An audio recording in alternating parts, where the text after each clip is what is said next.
Hello, this is Richard Price. Thank you very much for watching this video. Today I'm going to show you how not to fill a large restoration. I'm going to use this mold and we're going to fill it with composite. I bet you've thought that every increment of composite that you've placed bonds seamlessly to the next increment below it. Unfortunately, I'm going to show you that doesn't always happen. In your composite resins, you'll often get gaps and voids, and the thing is that you can't see those. Unless, of course, you take an X-ray and then you might see it then. And most of us have never thought that this would actually happen in our beautiful composite restorations, because most of the time we're just looking at the top, and as I said, we never really look at the inside unless we take an X-ray. Now, later videos of mine will show you how to avoid introducing these gaps and voids, and we call them knit lines, into restorations.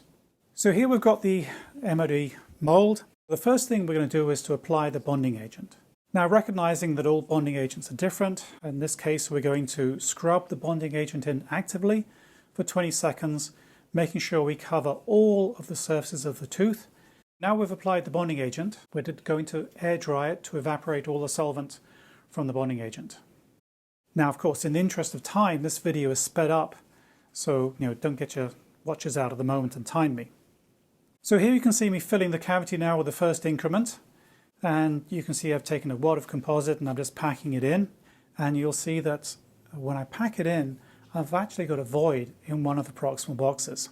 Now, because the diameter of the light tip is smaller than the restoration itself, we're going to have to cure this in two separate sessions. So we'll cure first of all over one proximal box, and then we'll cure over the other proximal box. Now I'm going to add the second increment of composite. Again, remember, I thought I was going to fill that void, but we'll see whether or not I actually manage to fill it with a second increment. I'm now going to light cure it, again, over each of the proximal boxes, each time for the manufacturer's recommended exposure time. So now that I've put the final layer of composite in, I'm going to go ahead and light cure that again for the correct amount of time over each of the proximal boxes.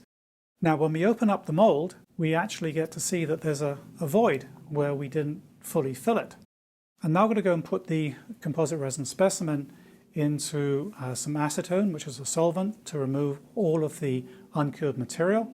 And after it's been in that for an hour, I'm going to put it into some blue stain, just merely to show you in this video where the knit lines are and where the voids are. You can clearly see all these knit lines and all the voids.